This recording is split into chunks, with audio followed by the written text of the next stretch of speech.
சர்வம் கிருஷ்ணார்ப்பணம். எல்லாருக்கும் வணக்கம். நம்ம இன்னைக்கு பார்க்க போகிற தலைப்பு ஆயில்யம் நட்சத்திரம் மாமனாருக்கு ஆகுமா ஆகாதா. இந்த பதிவை நான் போடுறதுக்கு முக்கிய காரணம், ஆயில்யம் நட்சத்திரத்தில் பிறந்த ஒரு பெண்ணை பெண் பார்க்க வந்தாங்க. நட்சத்திரத்தை கேள்விப்பட்டோன்னே அதோட அவாய்ட் பண்ணிட்டு போயிட்டாங்க. பொண்ணு பார்க்குற படலத்தையே நிப்பாட்டிட்டாங்க. வேற பக்கம் பார்க்க ஆரம்பிச்சிட்டாங்க. என்னன்னு விசாரிச்சதுல ஆயில்ய நட்சத்திரத்தில் பிறந்த காரணம் கட்டுறாங்க. ஆயில்ய நட்சத்திரத்தில் பிறந்த பெண்ணை கல்யாணம் முடிக்கலாமா முடிக்கக்கூடாதுன்னா தாராளமாக முடிக்கலாம். நான் எப்பயும் சொல்லக்கூடிய ஒரே காரணம் தான், ஜாதகத்தில் பொதுவாக எந்த ஒரே ஒரு விதியை மட்டும் வச்சு எந்த ஒரு முடிவுக்கும் வரக்கூடாது. அது மட்டும் இல்லாமல் ஆயில்ய நட்சத்திரத்தில் பிறந்த பெண்ணை கல்யாணம் பண்ணால் மாமனாருக்கு ஆகாதுன்னு எனக்கு தெரிஞ்ச அளவுக்கு எந்த ஜோதிட சாஸ்திரத்திலையும் சொல்லலை. என் குருநாதருக்கு தெரிஞ்ச அளவுக்கும் எந்த ஜோதிட சாஸ்திரத்திலையும் சொல்லலை. எதுக்காக இந்த பழமொழி கொண்டு வந்தாங்க அப்படின்ற காரணமும் தெரியலை.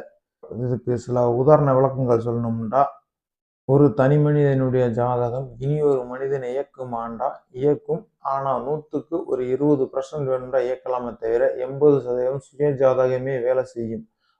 ஒரு குழந்தையோட ஜாதகத்தில் அதுக்கு நேர காலம் சரியில்லைண்டா ஒன்று அதை பாதிக்கணும், அல்லது அவங்க அப்பாவுக்கு நேர காலம் சரியில்லைண்டா அவருடைய சுய ஜாதக வலுவை பொறுத்தே அந்த குழந்தையோட ஜாதகம் அப்பாவோட ஆயுளை பாதிக்குமா பாதிக்காதுன்றது முடிவு பண்ண முடியும். அதே மாதிரி இப்போ உதாரணத்துக்கு ஒரு இது சொல்கிறேன் கேளுங்க. சிம்ம லக்னத்தில் ராகு இருந்து அதோட தசாபுத்தி நடப்புக்கு வந்தால் தந்தையோட சுய ஜாதக வலுவை பொறுத்து தான் அவருக்கு ஆயுள் தோஷம் வரலாமா இல்லையன்றதை முடிவு பண்ண முடியும்.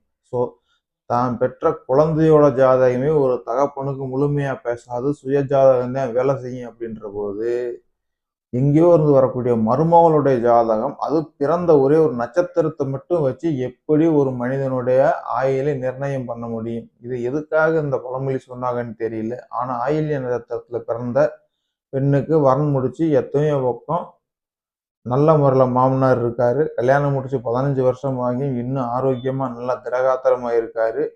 அதனால இந்த மாதிரி வரன்களை தள்ளி போடாதீங்க. தாராளமாக முடிக்கலாம், தவறு கிடையாது.